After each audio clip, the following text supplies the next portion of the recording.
আজকে আইনের হাতে তুলে দিয়েছে, হয়তো 10 দিন 15 দিন পর তারা জামিনে চলে আসবে, আবারও ষড়যন্ত্র করবে। এই জন্য তাদেরকে এমন একটা উচিত শিক্ষা দেওয়া উচিত ছিল যাতে তারাও কালকে দেশ ছেড়ে কলকাতা সেই দাদার কাছে পালিয়ে যায়।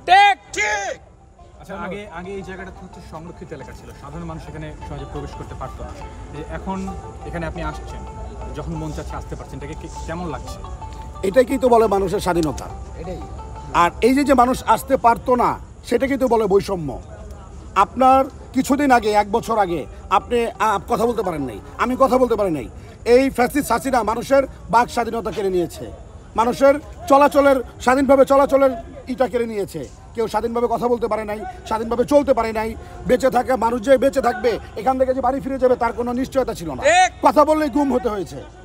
তো এই যে আমরা কথা বলতে পারছি এবং দিন শেষে রাত শেষে বাড়ি ফিরে যেতে পারছি, এটা কি স্বাধীনতা বলে ভাই? আওয়ামী লীগ যদি সত্যি আবার নতুন করে সক্রিয় হয়ে ওঠে, কিভাবে মোকাবেলা করবে? কিভাবে মোকাবেলা করবো এটা বাংলাদেশের জনগণই ভালোভাবে জানে।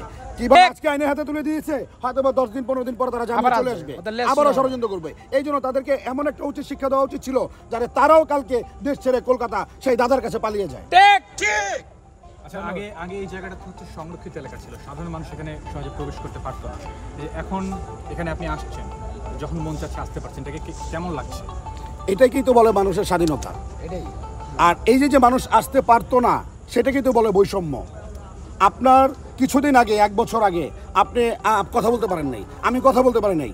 এই ফ্যাসিস্ট হাসিনা মানুষের বাক স্বাধীনতা কেড়ে নিয়েছে, মানুষের চলাচলের স্বাধীনভাবে চলাচলের ইটা কেড়ে নিয়েছে।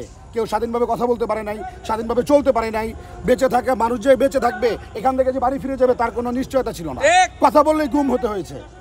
তো এই যে আমরা কথা বলতে পারছি এবং দিন শেষে রাত শেষে বাড়ি ফিরে যেতে পারছি, এটা কি স্বাধীনতা বলে ভাই? আওয়ামী লীগ যদি সত্যি আবার নতুন করে সক্রিয় হয়ে ওঠে, কিভাবে মোকাবেলা করবে?